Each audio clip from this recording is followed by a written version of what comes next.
Under the weirwood tree at Winterfell, Asha, a wildling girl, was warning Bran Stark of how all the lords and the kings of Westeros were focusing on the wrong war. "North," she said. "All these swords should be going north, not south. That's where the real war is." And she was right, as far as the plot of the Game of Thrones series originally intended, if we neglect the abomination that was the 8th season of the show. Sorry, had to get that off my chest somehow. The lords and the kings of Westeros were fighting amongst themselves for the Iron Throne, while the real threat to the world of the living was north of the Wall and was being totally ignored. This is a classic case of misdirected attention. This is when we're having a cultural argument amongst ourselves for something that really isn't that important in the grand scheme of things. I see this happen amongst guys on the NoFap forums. I see it in the comment section of my videos. I see it wherever the conversation of the benefits of retaining comes up. And one particular benefit of semen retention that always seems to spark the most argument is the increase in testosterone you get when you retain. This particular benefit caught steam and became mainstream when a study conducted in China in 2002 found that the testosterone of guys that retained for 1 week increased by 145%. This study became an instant hit amongst young men, and it led to the birth of the Reddit forum called NoFap that now has over 1 million members. And people on these forums are always asking questions like, does retaining really increase testosterone this much?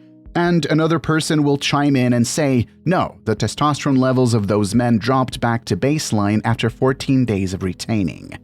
And another will say, at least it will increase more than the level it was pre-NoFap after the 2 weeks. And another person will present a counter study that showed that there's reduction in testosterone when you don't FAP. And another person will post the result of his blood work as proof that his testosterone did increase. And another person will produce a counter blood work of how his testosterone reduced.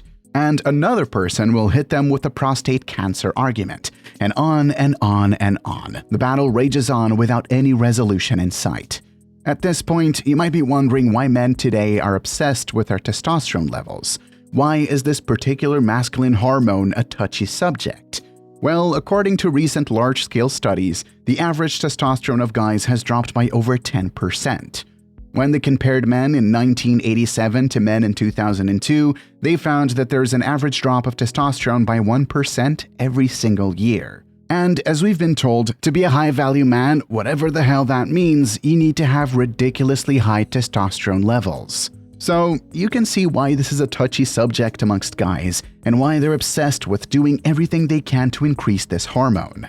But just like Asha was trying to warn Bran about the Night King, I find it an obligation to warn men that our obsession with the increase in testosterone as a benefit of retention and the conflicts that ensue from it is we collectively focusing on what doesn't really matter in the grand scheme of things. I'm here to tell you that testosterone by itself is useless. If you have high testosterone levels and your body isn't capable of making effective use of it, someone with low T levels that's making effective use of this is far better off than you. So if you really deep it, all these while, we've been biting our nails off on the not-so-important benefit of semen retention. Just as the lords and the kings of Westeros had been fighting over whose corpse gets to sit on the Iron Throne, and this brings me to a far more important benefit of semen retention that's rarely talked about, and is actually worth debating on the forums. Semen retention benefit number 1, androgen receptors. Androgens are a group of sex hormones. In men, the most popular androgens are testosterone and dihydrotestosterone. Androgen receptors, on the other hand, are proteins found in different cells of your body, which binds with testosterone so that the testosterone can perform its duty in that particular cell. Without enough androgen receptors in those cells, testosterone can't achieve anything, regardless of the amount of testosterone you have. Androgen receptors are the mechanisms that unlock the full potential of your androgen hormones. Androgen receptors are found in your muscles, bones, hair follicles, and your brain. If your androgen receptor density is low in any of these regions of your body, testosterone can't function properly in that region. As a man, what are the major functions of testosterone for you? Testosterone helps you burn fat and build muscles by binding with the androgen receptors in your muscles. If the density of androgen receptors in your muscles are low, no matter how high your T levels are and no matter how many times you work out, you won't burn fat and build muscles as much as you should. Testosterone isn't only responsible for fat and muscle. For a man, it's the testosterone hormone that's supposed to regulate your mood and your sexual arousal. Testosterone is supposed to help you focus, help you have a determined mind, help you have a clear mind instead of a foggy one. And all these mental work that the testosterone hormone is supposed to do for you as a man is only possible if the androgen receptor density in your brain is at good levels. But over the last decade, with the meteoric rise of PMO addiction, there's something that's been decreasing the density of the androgen receptors in the brain of men. And that something is constant ejaculation. If you think about it, if androgen receptors in the brain binds with testosterone to signal sexual arousal so that you can get an erection, when you ejaculate, which signifies sexual satiety, your brain reduces the density of androgen receptors so you won't get an erection anymore. It's no harm done if you ejac once in a while, and you'll probably recover this androgen receptor density after 24 hours. But when you ejac every day or twice in a day, then the androgen receptor density in your brain starts reducing at staggering levels and staying that way for longer. The kicker is that it isn't only sexual arousal that androgen receptors in your brain regulate, it's also your mood, your ability to focus, your ability to have a clear mind, and so on. This was seen in a 2003 study conducted on male rats that were exposed to varying levels of ejaculation. The androgen receptors in several areas of their brain were reducing the more they were ejaculating. And after successive and several ejacs, there's been a rapid decrease in androgen receptors in several areas of their brain.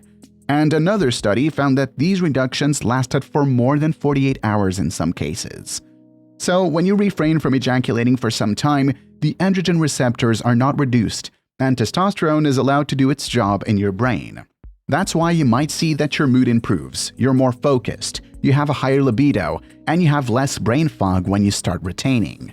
Just FYI, apart from retaining, there are other things you can do to increase the androgen receptor density in the other regions of your body. Intermittent fasting, increasing vitamin D intake, weight training, increasing protein intake can all naturally increase your androgen receptor density. Semen retention benefit number 2, prolactin. Prolactin is the hormone that's secreted to kill off the effects of dopamine. Prolactin and dopamine work in opposite tandem to each other. When one is increasing, the other one is decreasing. One is secreted to kill off the effects of the other. During arousal or when you're constantly fapping, huge dopamine is secreted. But when you ejac, a corresponding huge amount of prolactin is also secreted, so as to counter the effects of dopamine. It's the prolactin secreted after that makes you feel less aroused, feel tired, feel fatigued, and feel sleepy. The more you ejac, the more prolactin your body secretes. And before you know it, you're tired all the time, feeling lethargic most of the time, and unmotivated to do anything meaningful. But when you practice retention, you reduce the amount of prolactin your body's secreting, and this automatically translates to feeling more active throughout your day and having more energy to go about your day. Speaking of the relationship between prolactin and dopamine, this leads me to one of the biggest hormonal benefits you can expect to get from practicing semen retention. Semen retention benefit number 3, dopamine receptors. Just as testosterone can't function without androgen receptors, you can't feel the effects of dopamine except you have adequate amounts of dopamine receptors in your brain. Dopamine receptors are neurons that pick up and pass dopamine messages in the brain. When you ejac frequently, either through excessive PMOing or the conventional horizontal boogie, you keep on releasing huge amounts of dopamine in your brain. Here's the kicker. Our brain isn't evolved to handle this much dopamine being released. So the brain protects itself by reducing the number of D2 dopamine receptors. So as a direct consequence, you become desensitized to dopamine, which means you'll need more and more dopamine to feel the effects of dopamine. You'll become numb to activities that only secrete little amounts of dopamine, activities that are the little pleasures of life that makes life worth living, activities like enjoying a good food or a good music, or taking a walk in nature on a bright sunny day, and so on. You might develop a gloomy, pessimistic view on life because if it isn't dopamine from hardcore PMO or the compulsive horizontal boogie, you'll have a hard time enjoying it. But when you practice retention or go on NoFap, your D2 receptors get replenished and your dopamine pathway gets rewired. Your dopamine signaling greatly improves, and as a result, you'll be happier and more motivated. The benefits I just listed in this video are the lesser known, less talked about, but very important and life-changing benefits of retention that a man should experience before he dies. But there are other common benefits of retention that cuts across the board, which you must experience once you start retaining. I talk about those common but profound benefits in the last video of this Semen Retention Benefits series, which you can find up here. Watch the video and you'll finally understand why you must start retaining your seed today. If you made it to the end of this video, I appreciate you. If you found this video helpful at all, please destroy that like button, subscribe to the channel, and turn on the notification bell so you don't miss it when I drop videos like this in the future. Thanks for watching.